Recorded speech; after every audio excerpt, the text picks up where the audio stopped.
नमस्कार दोस्तों, कलयुग के चमत्कार संतों की वाणी में आप सबका स्वागत है। दोस्तों, आज हम सुनेंगे श्रीमद् भगवद गीता का 13वां अध्याय। स्वर्ण देख ललचे नहीं, माटी से नहीं वैर, ऊसर धरती को सम उपवन की सैर।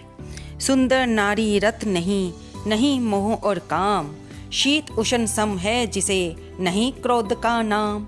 जैसे सोवे पलंग पर तिमि धरती पर सोए, रोग द्वेष रहित जो भक्ति में दृढ़ होए। हे अर्जुन, उस जीव को जानो ब्रह्म का ज्ञान, अति प्यारा बेजर मुझे अर्जुन निश्चय जान। 13वां अध्याय प्रारभ्यते। क्षेत्र, क्षेत्रज्ञ, ज्ञान, ज्ञेय, प्रकृति, जीव। भगवान श्री कृष्ण बोले, हे कौन्तेय, ये शरीर क्षेत्र कहलाता है, इसके जानने वाले को क्षेत्रज्ञ कहते हैं।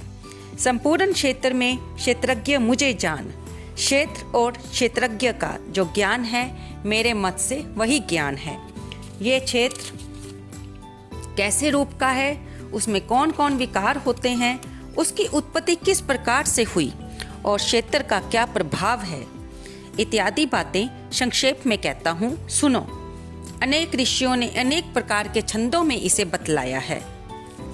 वेदों में भी पृथक पृथक वर्णन किया है और हेतु वाले ब्रह्म सूत्र पदों में विशेष करके भी ये ज्ञान निश्चय किया गया है। पंच महाभूत, अहंकार, बुद्धि, अव्यक्त प्रकृति, 10 इंद्रियें, मन तथा 5 इंद्रियों के विषय तथा इच्छा, द्वेष, सुख दुख, संधात, चेतना, धृति, इनके समूह संक्षेप में क्षेत्र और क्षेत्रज्ञ के यही विकार है।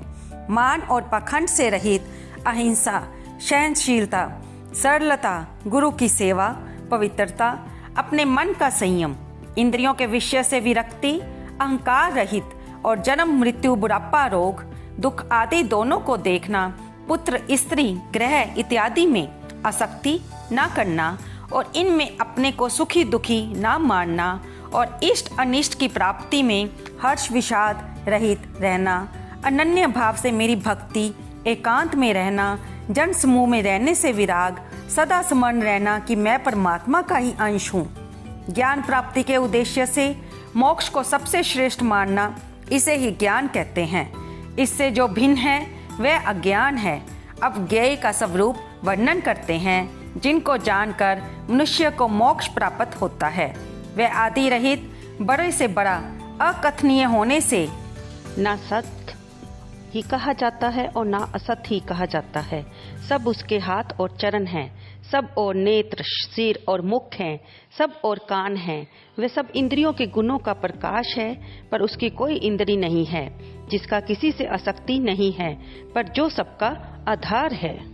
जो स्वयं निर्गुण होने पर भी गुणों को भोगता है, जो सब भूतों के बाहर भीतर है, तो भी चर और अचर है, जो अत्यंत सूक्ष्म होने के कारण जाना नहीं जाता, जो दूर भी और निकट भी है, जिसके विभाग नहीं होते, पर जो भिन्न भिन्न भागों में विभक्त है, समान रहता है, समस्त भूतों का पालन, नाश और उत्पन्न करने वाला वही ज्ञेय है। वह अंधकार से परे ज्योतिमान पदार्थों को ज्योति देता है। वही ज्ञान जानने योग्य पदार्थ, ज्ञान के द्वारा जानने योग्य, सबके हृदय में निवास करता है। इस प्रकार क्षेत्र, ज्ञान और क्षेत्र, इनको संक्षेप में कहा।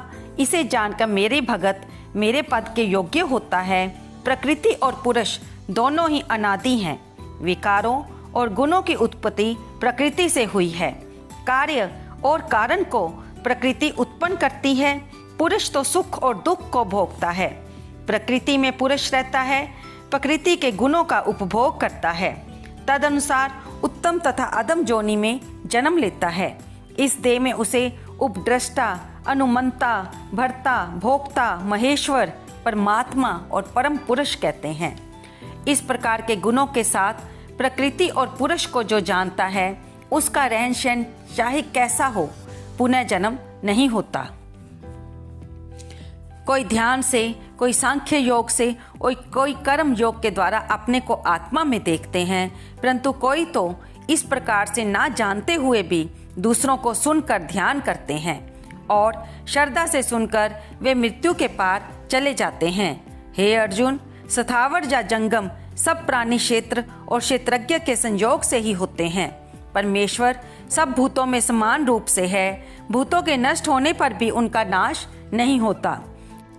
इस भांति जो देखता है वही देखने में समर्थ है। सब में समान रूप से स्थित परमेश्वर को देखता हुआ जो अपनी आत्मा का नाश नहीं करता, वह उत्तम गति को प्राप्त करता है।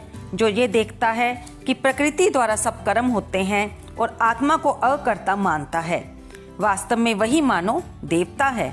जब वह भिन्न भिन्न भूतों को परमेश्वर के बीच एक रूप देखता है और उसी से उनका विस्तार देखता है, तब वह ब्रह्म को प्राप्त होता है।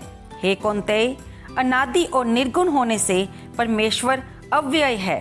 शरीर में रहता हुआ भी वह सब कुछ नहीं करता, ना उसमें लिप्त होता है। जैसे आकाश सर्वत्र व्यापक होने पर भी किसी से मिलता नहीं, उसी भांति देह में सर्वत्र व्यापक ये आत्मा भी इसमें लिप्त नहीं होती। हे अर्जुन, जैसे एक ही सूरज सारे लोकों को प्रकाशवान करता है, वैसे ही क्षेत्रज्ञ सारे लोक को प्रकाशवान करता है। जो लोग ज्ञान दृष्टि से क्षेत्रज्ञ का भेद तथा भूतों की प्रकृति देखकर मोक्ष का उपाय जान लेते हैं, वे परम पद को पा लेते हैं। यहाँ पर हमारा 13वां अध्याय समाप्त होता है। इति शूपनिषत्सु ब्रह्म विद्या योग शास्त्रे श्री कृष्ण अर्जुन संवादे भक्ति क्षेत्रय योगो नाम 13वां अध्याय समाप्त। तो दोस्तों, इस 13वें अध्याय को सुनते हुए, कहते हुए, पढ़ते हुए हमने ये जाना कि परमात्मा यद्यपि आत्मा रूप में सबके अंदर सब प्राणी मात्र में जड़ चेतन में व्यापक है, लेकिन वो किसी भी कर्म में भोक्ता नहीं होता। जो मनुष्य इस बात को जानते हैं कि वह अकर्ता हैं और सब कुछ, सब कर्म प्रकृति द्वारा ही हो रहे हैं, और जैसे आकाश हर तरफ व्यापक होने पर भी किसी से मिलता नहीं, जैसे सूरज सब लोगों को प्रकाशवान करता है, उसी तरह क्षेत्रज्ञ सारे क्षेत्र को प्रकाशवान करता है। तो दोस्तों, आपको ये गीता चर्चा कैसी लगी? कृपया इसे कमेंट करें, लाइक करें, शेयर करें, और इस चैनल को अगर आप नए हैं तो सब्सक्राइब करना ना भूलें। धन्यवाद दोस्तों।